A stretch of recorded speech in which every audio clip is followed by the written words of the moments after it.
Ya kan? Jadi itu dilihat ya, yang apa namanya yang kemarin di YouTube, yang apa namanya itu, yang apa? Yang menjadi bayi. Ya, proses menjadi bayi kan bukan fertilisasi, menstruasi, proses perkembangan embrio, ya jangan lupa ya. Sudah dilihat kan? Biar apa namanya? Karena itu yang apa namanya? Yang ininya, yang poin-poin pentingnya itu ya. Oke. Kemarin berarti terakhir seperti mana? Kalau yang udah lihat Pak, bagaimana terakhir? Yang itu proses apa? Manusia. Ya, proses pembentukannya kan gitu kan. Proses pembentukan dari jibat sampai ke bayi. Terus yang terakhir kemarin apa? Di situ di video itu penyakit pada sistem reproduksi. Yang kan penyakit pada sistem reproduksi. Nah, jadi apa namanya hari ini ya kita akan bahas lanjutannya yaitu tentang upaya pencegahan penyakit pada sistem reproduksi manusia. Coba buka halaman 39. Kita satu les ya. Satu les nanti istirahat. Masuk pulang. Nanti pulangnya jam berapa? 9 Hah? 9 dan 10. Iya. Berarti cuma boleh ya. Nah, oke kita lanjut materinya yaitu tentang upaya pencegahan penyakit pada sistem reproduksi manusia. Ya. Nah, jadi apa namanya? Penyakit pada sistem reproduksi kemarin kan ada beberapa macam. Ya. Di antaranya apa kemarin? Yang di video itu AIDS. ya, ada HIV, ada gonore, ada herpes simple, herpes simple ya kan. Kemudian ada keputihan, ada epididymis kan begitu, epididymitis kan begitu. Nah, jadi umumnya penyakit pada sistem reproduksi itu disebabkan oleh apa? Bakteri maupun jamur. Ya. Jadi umumnya itu disebabkan oleh bakteri maupun jamur, gitu ya. Nah, jadi kalau begitu, ya, kalau begitu apa namanya kita harus bisa menjaga sistem reproduksi, ya. Nah, faktor pertama apa katanya di bukunya? Karena apa namanya kurang menjaga kebersihan organ reproduksi, ya. Jadi faktor pertama, faktor yang utama yang menyebabkan terjadinya penyakit-penyakit pada sistem reproduksi itu adalah apa? Kurangnya menjaga organ reproduksi, gitu ya. Nah, apabila kebersihan organ reproduksi kurang dijaga, maka akan dapat terjangkit penyakit yang disebabkan oleh apa? Jamur, bakteri, ataupun parasit, kan begitu. Nah, jadi di sini ada beberapa upaya untuk mencegah terjadinya penyakit yang disebabkan oleh infeksi jamur, bakteri, maupun parasit. Ya, nah, ya ada beberapa upaya di sini ya. Jadi upaya yang pertama apa katanya di situ? Apa katanya upaya yang pertama? Jadi ada beberapa upaya yang dilakukan. Akan diselenggarakan. Sudah.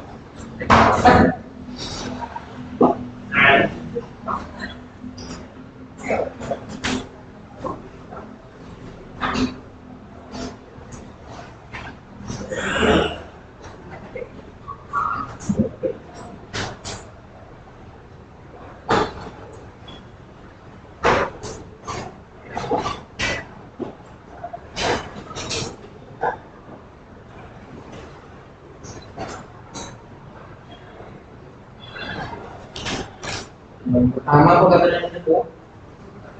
Menggunakan celana yang berbahan katun dan bertekstur lembut. Nah, jadi apa tujuannya kan begitu? Tujuannya adalah untuk apa? terjadinya penyakit pada reproduksi.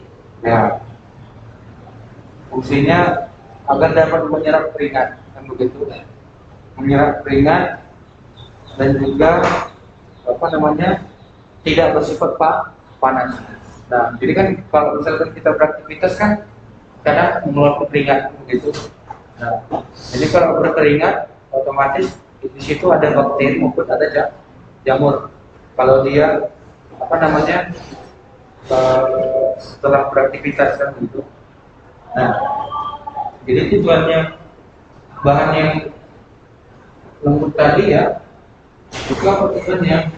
Supaya dapat menyerap keringat ya. Bahan istilahnya ya, mudah menyerap keringat ya.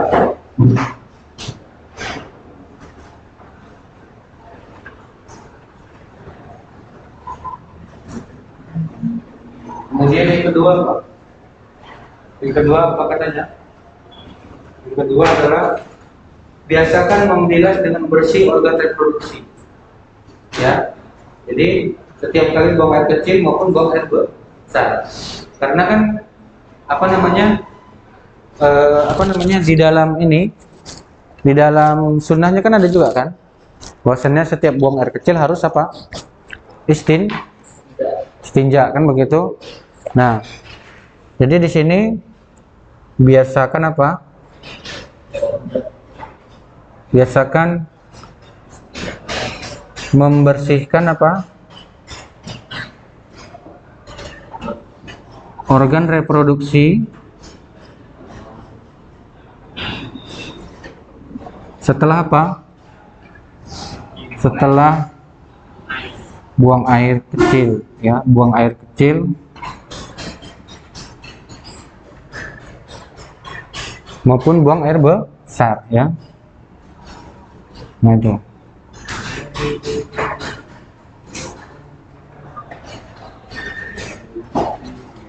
Ini ya. Oke. Kemudian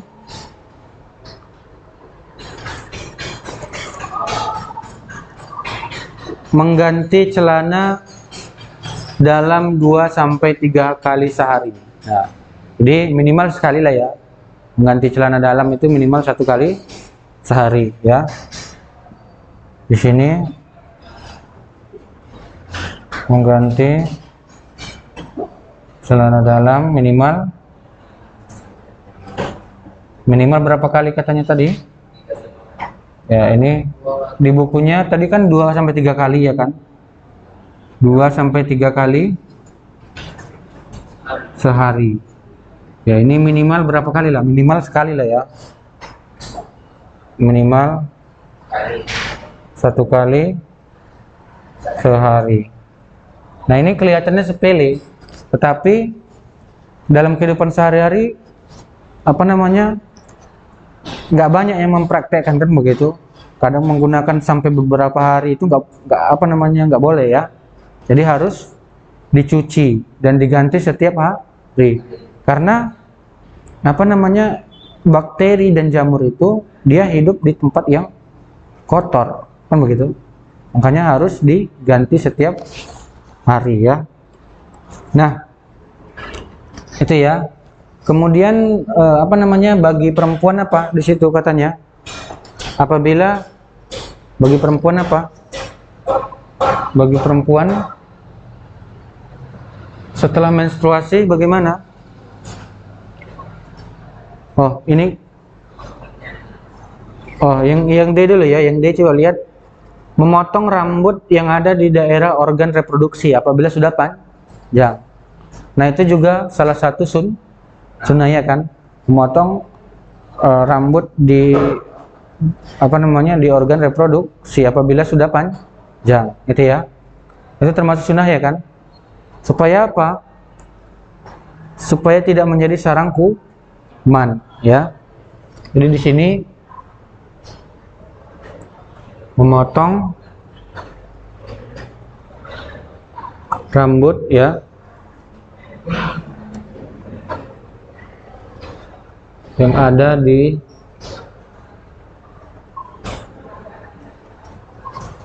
daerah organ reproduksi ya.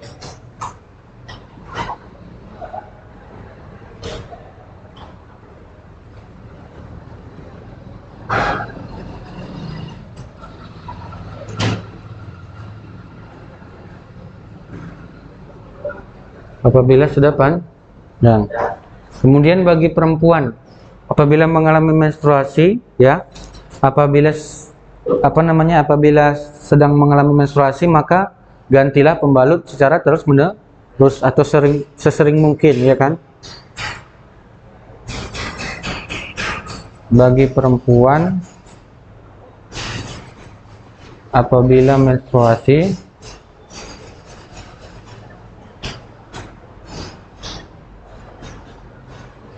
gantilah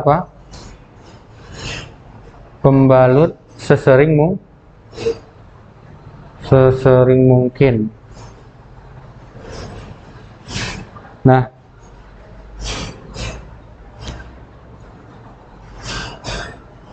karena apa? Karena darah yang tertampung pada pembalut itu dapat menjadi media tumbuhnya kuman penyebab infeksi ya. Karena apa tadi? Darah yang tertampung pada pembalut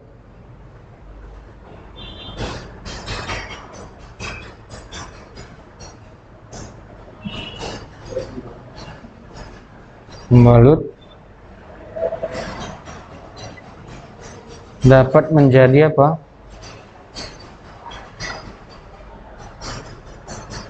Media tumbuhnya kuman penyebab infeksi ya.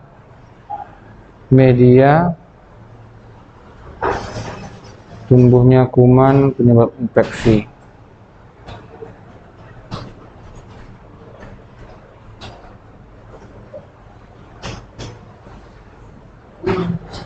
Oke. Kemudian hindari penggunaan apa? Nah, ini ya.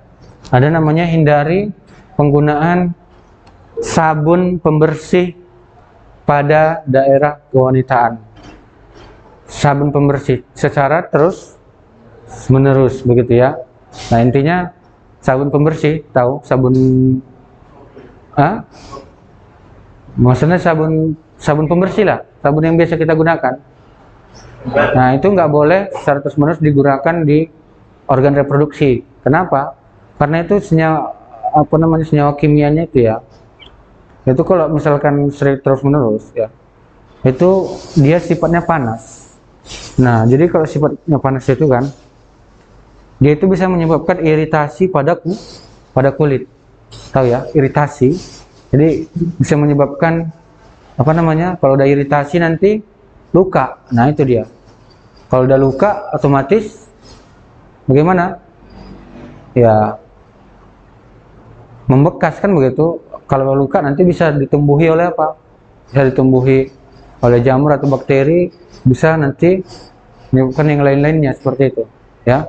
Makanya jangan terlalu sering menggunakan sabun-sabun pembersih itu ya di area reproduksi ya. Kalau misalkan langsung dicuci nggak apa-apa. Maksudnya langsung dibilas pakai air begitu. Tapi kalau misalkan dia lama gitu kan, nah itu yang bisa menyebabkan apa? Iritasi. Makanya langsung dicuci, langsung dibersihkan seperti itu nggak ada masalah. Gitu ya.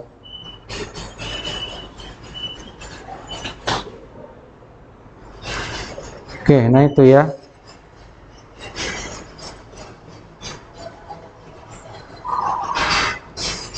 Kemudian rajin berolahraga dan mengkonsumsi sayur ya, itu ya, rajin berolahraga dan mengkonsumsi sayur.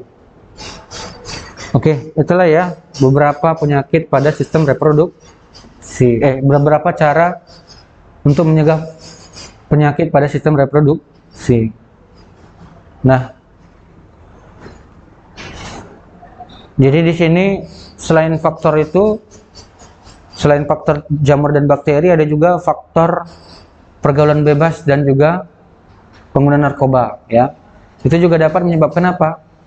Menyebabkan eh, penyakit pada sistem reproduksi, ya. Nah, jadi contohnya misalkan gimana? Kalau misalkan pergaulan bebas itu kan nanti bisa menyebabkan seseorang itu jatuh kemana? Ke ini, ke apa namanya? Ke aktivitas seksual di luar nikah. Nah, itu dilarang. Kenapa dilarang melakukan aktivitas seksual di luar nikah? Karena bisa menyebabkan penyakit menular seksual. Nah, penyakit menular seksual itu diantaranya apa? AIDS, kan begitu? AIDS atau HIV. Nah, jadi udah tahu belum penyakit HIV itu apa? Udah tahu lah ya. HIV itu dia penyakit yang disebabkan oleh bakteri apa? AIDS itu disebabkan oleh bakteri apa? Bakteri human apa? Apa bakteri yang human immunity apa? Human immunodeficiency virus. Nah, jadi virus itu menyerang apa? Virus itu menyerang sistem kekebalan tubuh, paham ya? Jadi virus HIV itu dia menyerang sistem kekebalan tubuh. Makanya kalau seseorang yang sudah tertular penyakit HIV itu nggak bisa sembuh, belum ada obatnya sampai sekarang. Makanya kalau udah sistem kekebalan diserang, otomatis seseorang itu udah nggak bisa lagi bertahan. Bagaimana bertahan kalau udah sistem kekebalan tubuh diserang? Kan begitu.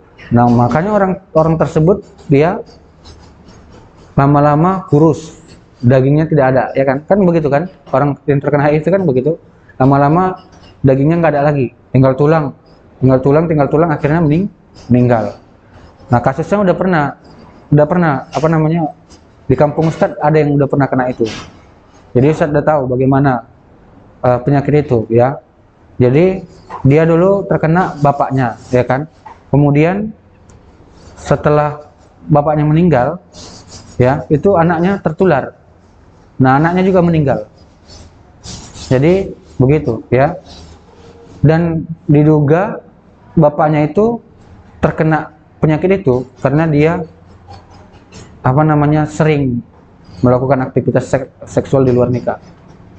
Gitu. Makanya itu penyakit yang paling berbahaya, ya, HIV. Itu adalah penyakit paling berbahaya. Disebabkan oleh virus. Lebih berbahaya dari apa? Virus corona. Nah, ya. Kalau corona bisa langsung meninggal kan? Tapi kalau itu penyakitnya kita dibuat sakit dulu, merasakan sakitnya, baru nanti meninggal. Ujung-ujungnya meninggal juga, tetapi kita dibuat sakit dulu, begitu. Kalau corona masih bisa sembuh, ya kan? Kalau HIV nggak bisa sembuh. Makanya jangan bermain-main apa namanya, ini ya, jangan bermain-main dengan itu tadi ya, pergaulan bebas. Nah, jadi pergaulan bebas itu nggak boleh, ya. Oke, nah mungkin itu saja ya untuk apa namanya, cara pencegahan penyakit pada sistem reproduksi manusia.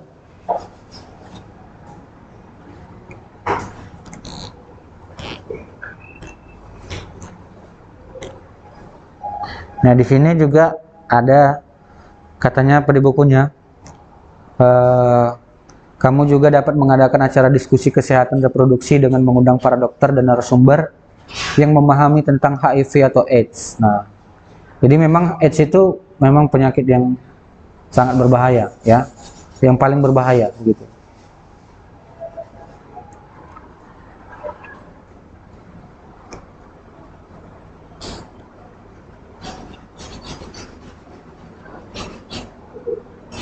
Oke, mungkin itu aja ya. Nah, di sini karena materinya udah selesai tentang sistem reproduksi, coba buka halaman 47, ya, halaman 47.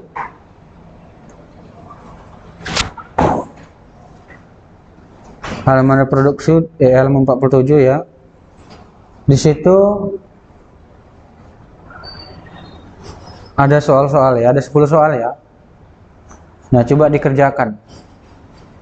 Ini dikerjakan di buku latihannya, halaman 47. Jadi nanti tugas-tugasnya ya. Hah? Oh iya.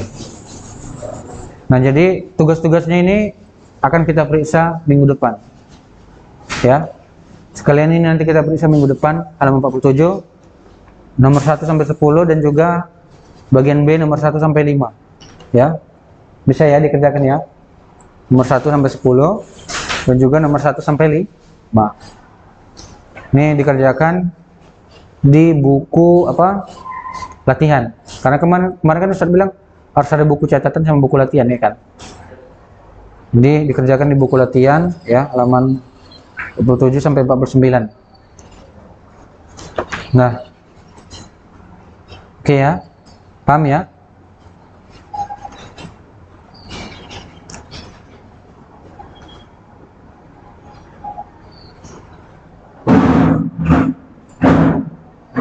Ada kira-kira yang mau ditanya tentang soalnya ini?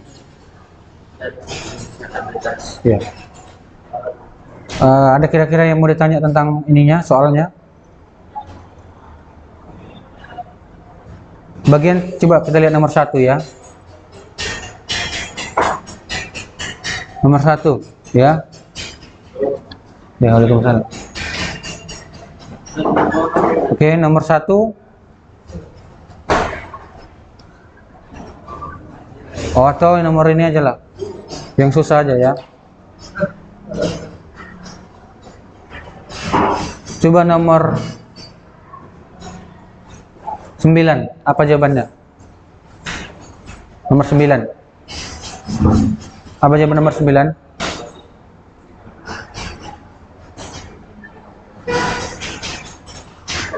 A, B, C, D.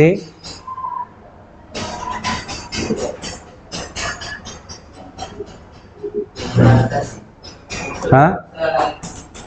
Salah. Apa jawabannya?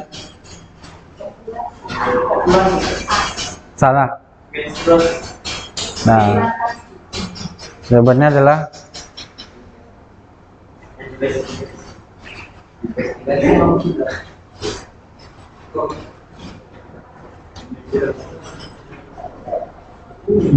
adalah C ya, implantasi ya. C kan, implantasi. Oh ya, C tadi ya. Oh ya. Nah, jadi kalau menstruasi itu apa? Sel-sel ovum dengan endometrium. Kalau sel-sel epitel namanya implantasi. Kemudian nomor